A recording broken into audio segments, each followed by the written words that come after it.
Jairam Kesarwani inter college के online classes में कक्षा 10 के बच्चों का स्वागत है। देखिए, पिछले वीडियो में हमने बताया था उत्तल दर्पण पर बना प्रतिबिंब और बना प्रतिबिंब कैसे बनता है कैसे नहीं उसको बताया। अब आज अवतल दर्पण द्वारा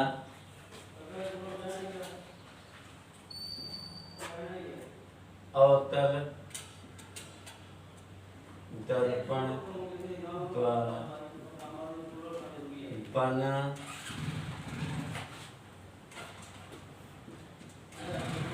प्रतिबिंब।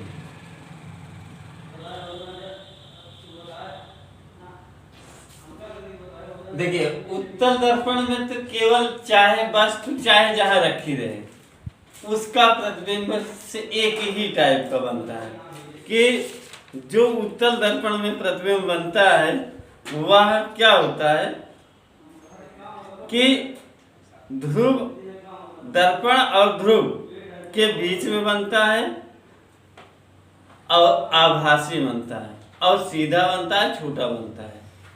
कि एक लाइन में कहा जाए कि उत्तल दर्पण पर जो प्रतिबिंब बनता है वह ध्रुव और फोकस के बीच में बनता है। जब इनके बीच में बनता है तो प्रतिबिंब हमारा कैसा होता है? वस्तु से छोटा होता है, सीधा होता है और आभासी होता है। लेकिन उत्तल दर्पण द्वारा बना प्रतिबिंब कई स्थितियों में, जैसे अनंत पे रखी वस्तु रखी गई है या वक्रता केंद्र पर रखी गई है या फोकस और वक्रता केंद्र के बीच रखी गई है या फोकस पर रखी गई है या ध्रुव व फोकस पर के बीच में रखी गई है। इस तरीके से इसमें 5-6 केसेस में बनते हैं प्रतिबिंब। तो शुरू करते हैं। पहला कि जब पहला हमारा है कि जब वस्तु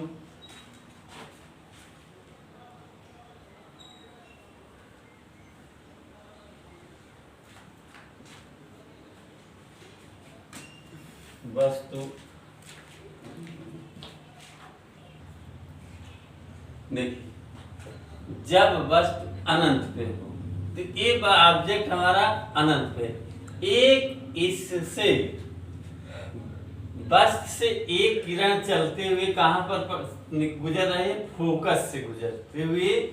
जब कोई किरण फोकस से गुजरती है तो वह मुख्य अक्ष के समांतर लौट जाती है, परावर्तित होकर मुख्य अक्ष के समांतर लौट गई कि फोकस पर पड़ी, गिरी, फोकस से गिरी परावर्तक तल पे, ये मुख्य अक्ष के समांतर। और दूसरी किरण जो पड़ रही है वो हमारे कहां से पड़ रही है?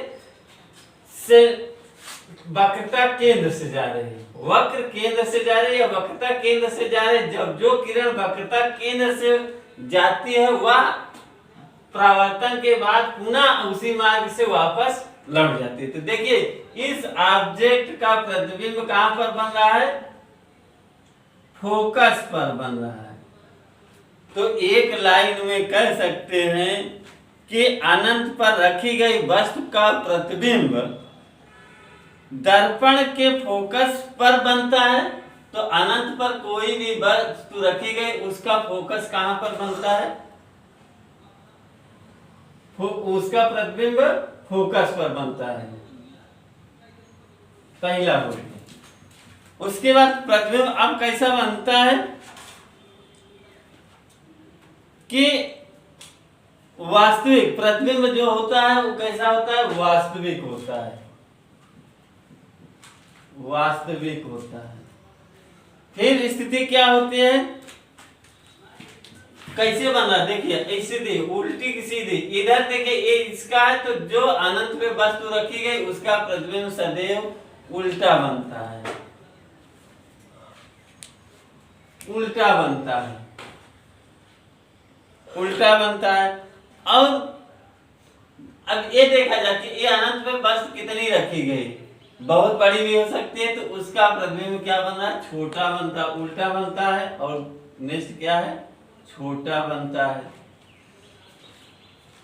तो इनको एक लाइन में कह सकते हैं कि अनंत पर रखी गई वस्तु का प्रतिबिंब दर्पण के फोकस पर बनता है और इसकी स्थिति वास्तविक होती है। प्रतिबिंब कैसा बनता है? उल्टा बनता है और छोटा बनता है।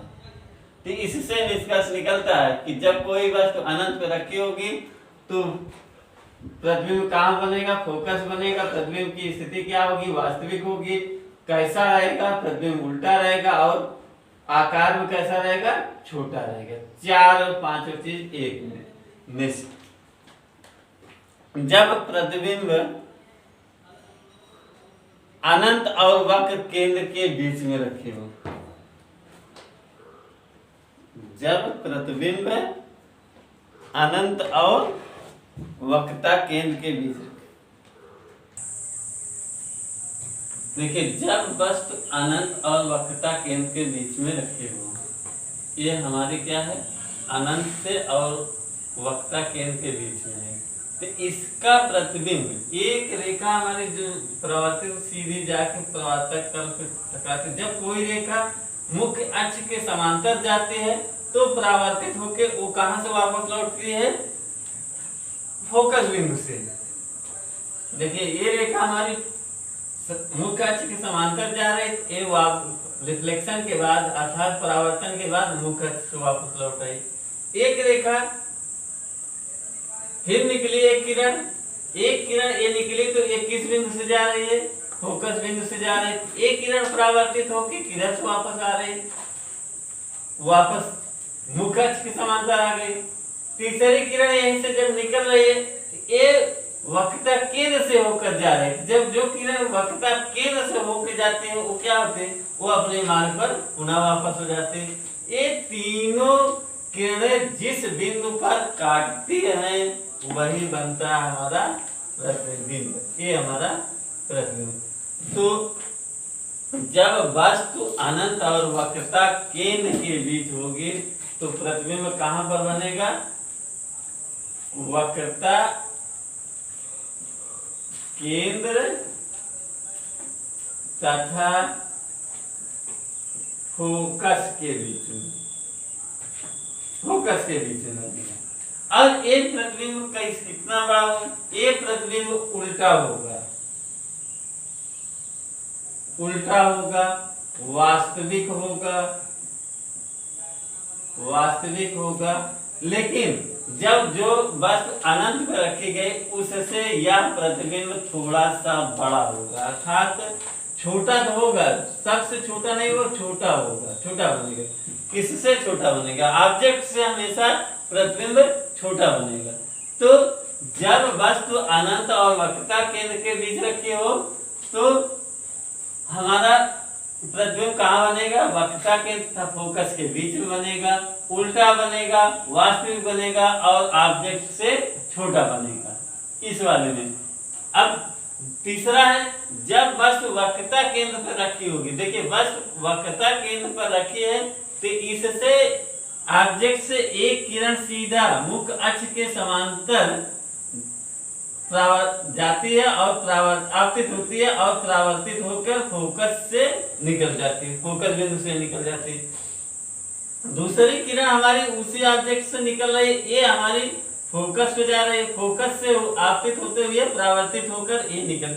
जहां पर दोनों किरणें एक दूसरे को परावर्तित होकर काटती हैं उस बिंदु पर हमारा प्रतिबिंब बनता है।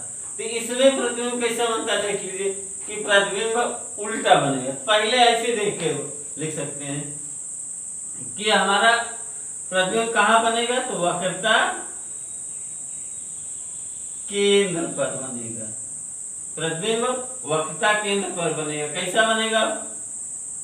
उल्टा बनेगा, वास्तविक बनेगा, वास्तविक बनेगा। लेकिन अब यहाँ पर छोटा था, यहाँ जो प्रतिबिंब बनेगा वो ऑब्जेक्ट के एकदम बराबर होगा, अर्थात वस्तु के बराबर होगा, बराबर होगा। एक कंडीशन है।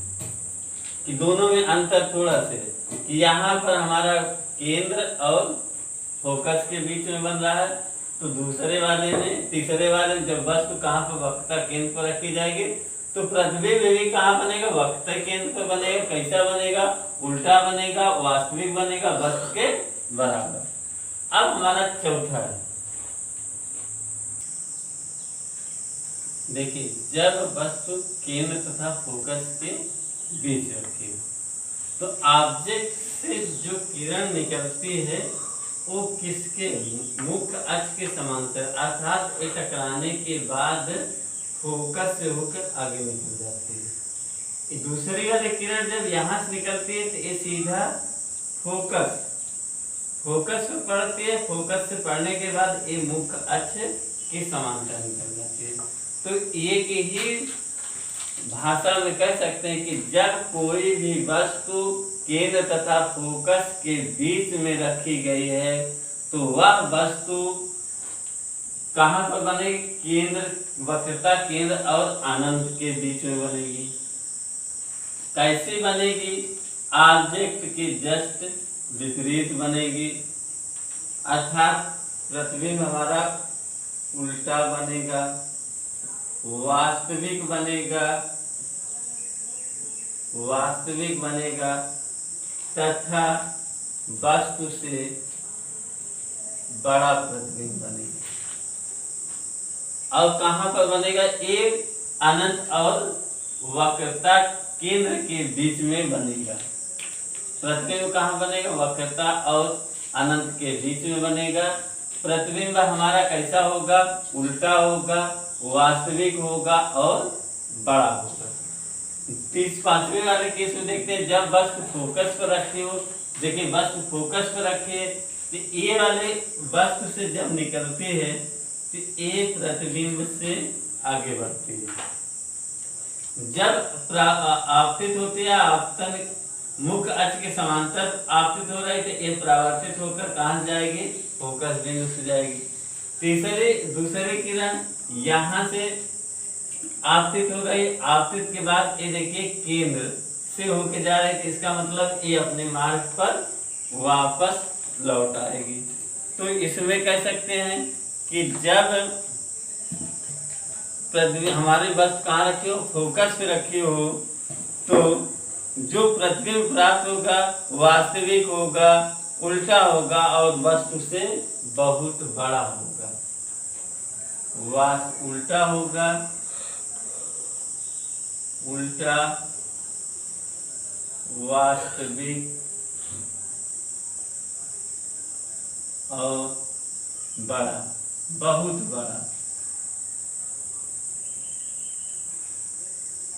बड़ा होगा। तीन कि इसमें दोनों 3, 4 और 5 की कंडीशन सेम है कि इसमें क्या प्रतिबिंब बनेगा, हमारा कहाँ प्रतिबिंब बनेगा, अनंत। यहाँ पर केंद्र और अनंत के बीच में बन रहा है। प्रतिबिंब कैसा बन रहा है, उल्टा बन रहा है, वास्तविक बन रहा है, लेकिन बड़ा बन रहा है। और जब 5 नंबर में आते हैं कि वस्तु फोकस पर रखी हो तो उसका प्रतिबिंब कहाँ बनेगा, अनंत पे बनेगा। अनंत पे बनेगा तो प्रतिबिंब हमारा कैसा होगा, उल्टा होगा, वास्तविक होगा और ये वस्तु से बहुत बड़ा होगा। 5 केस हो गया। नंबर 6 केस है कि जब वस्तु ध्रुव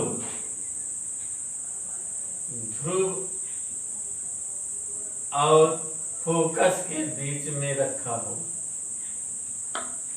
जब वस्तु ध्रुव और फोकस के बीच में रखी हो, देखिए लास्ट केस है जब वस्तु ध्रुव और फोकस के बीच रखी। देखिए F और P ये बीच में रखी गई है। तो ए वाले वस्तु से जो किरण आपतित हो रही लेंस दर्पण से, आपतित होने के बाद ये मुख्य अक्ष के समांतर है तो परावर्तित होकर कहाँ से गुजरेगी, फोकस बिंदु से। और दूसरी वाली किरण ऊपर से जा रही है, ये आपतित दर्पण पे हो रही है। तो दर्पण पे आपतित होने के बाद ये इसको देखिए मिलाइए तो ये एकदम सेंटर केंद्र पे होकर, अर्थात कह रहे हैं कि जो आपतित किरण सेंटर से से जाते हैं वह अपने मार्ग पर पुनः वापस, लेकिन इसमें कहीं दूर दूर एक दूसरे से मिल नहीं रहे हैं। तो हम एक लाइन में कह सकते हैं कि हमारा प्रतिबिंब कैसा बनेगा, तो यहाँ पर प्रतिबिंब आभासी बनेगा। छठे वाले में है कि अभी तक हमारा प्रतिबिंब कैसे बनता था, वास्तविक बनता था, लेकिन जब वस्तु ध्रुव और फोकस के बीच रखी जाएगी तो प्रतिबिंब हमारा कैसा बनेगा, आभासी बनेगा। आभासी बनेगा। और इसको जब इसको आप मिला दे पीछे इस तरीके से, देखिए ये यहाँ पे जाके मिल रही है, तो ये इस तरीके से बन रही है। तो हमारा जो ऑब्जेक्ट है, ऑब्जेक्ट से प्रतिबिंब सदैव बड़ा बनेगा। प्रतिबिंब कैसा बनेगा, बड़ा बनेगा। और बड़ा बनने के बाद साथ साथ कैसा प्रतिबिंब है, ये भी ऑब्जेक्ट देखिए एकदम सीधा है, इस तरीके से ये भी प्रतिबिंब हमारा क्या है, सीधा रहेगा। तो सीधा बनेगा, सीधा बनेगा, आभासी, बड़ा और सीधा बनता है। तथा और कहाँ बनेगा, अभी तक सब वस्तु के दर्पण के आगे बन रहे थे प्रतिबिंब, लेकिन इस वाले में प्रतिबिंब पीछे, दर्पण के पीछे बनेगा। इतना है। तो ज्यादातर इम्पोर्टेंट यही वाला क्वेश्चन है जो 1 नंबर में आता है कि जब वस्तु ध्रुव और फोकस के बीच रखी जाए तो प्रतिबिंब कैसा होता है। तो उसमें अभी इसके 5 जो पढ़े हैं उसमें सभी के सभी प्रतिबिंब हमारे वास्तविक बने, लेकिन छठे वाले नंबर में हमारा प्रतिबिंब कैसा बनेगा, आभासी बनता है। यही सबसे ज्यादा पूछा भी जाता है कि प्रतिबिंब कैसा होता है, आभासी होता है। दूसरा, ऑब्जेक्ट से बड़ा, अर्थात प्रतिबिंब हमारा जो वस्तु से बड़ा होगा। कैसा बनेगा, सीधा बनेगा। प्रतिबिंब हमारा सीधा बनेगा। और कहाँ पर बनेगा, इसके पहले 5 केस में हमारे प्रतिबिंब दर्पण के आगे बने हैं, लेकिन जब ध्रुव और फोकस के बीच रखा जाता है प्रतिबिंब सदैव पीछे बनता है। ये हुए अवतल दर्पण द्वारा बना प्रतिबिंब। अब इसी में इसका आ जाता है उपयोग।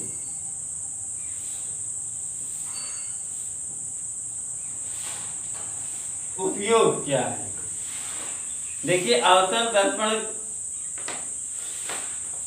का सबसे ज्यादा, जैसे दाढ़ी बनाने वाला दर्पण अवतल दर्पण होता है। तो जो क्या होता है, जब हम अपना दर्पण दाढ़ी बनाते हैं तो हमें अपना चेहरा बड़ा दिखना चाहिए, तो हम अवतल दर्पण का प्रयोग करते हैं। दूसरा, नाक कान गले वाले जो डॉक्टर होते हैं वो भी उत्तल दर्पण अवतल दर्पण का प्रयोग करते हैं। तीसरा, परावर्तक के रूप में भी इसका प्रयोग किया जाता है क्योंकि ये किरणों को फैलाता है। और चौथा है, परावर्तक दूरदर्शी में भी इसका प्रयोग किया जाता है। अब नेक्स्ट, दर्पण की पहचान। बस दर्पण की पहचान, देखिए दर्पण की पहचान तो एकदम है। इसको अगर जब छू के देखते हैं तो जिसका बीच वाला भाग मोटा हो, इस तरीके से देखिए बीच वाला भाग मोटा है तो ये हमारा कौन सा दर्पण होगा, उत्तल होगा। और जब इस तरीके से दर्पण बना होगा जिसका किनारे वाला भाग मोटा हो और बीच वाला भाग पतला हो, वो अवतल दर्पण होता है। कौन सा होता है, अवतल दर्पण होता है। इसको छू के बता सकते हैं कि जिसका बीच वाला भाग मोटा होगा उत्तल होगा, जिसका बीच वाला भाग पतला होगा वो कौन सा होगा, अवतल होगा। अस्वस्थ। और प्रतिबिंब से भी देख के बता सकते हैं कि अगर कोई दर्पण है उसमें चाहे वस्तु को जितनी दूर ले जाइए, चाहे दर्पण को चाहे जितनी दूर ले जाइए, चाहे जितनी पास लगाए ले आइए, उसके प्रतिबिंब में कोई परिवर्तन ना हो, वो हमारा कौन सा होता है, उत्तल दर्पण। अवतल दर्पण में जैसे दर्पण को दूर या नजदीक ले आते हैं उसके प्रतिबिंब में परिवर्तन हो जाता है, तो वो हमारा अवतल दर्पण होता है। नेक्स्ट हमारा है कि कल हम बताएंगे चिन्ह, मतलब नेक्स्ट वीडियो में चिन्ह परिपाटी, चिन्ह परिपाटी कैसे होते हैं कैसे नहीं, हम उसको बता देंगे नेक्स्ट वीडियो में। Thank you.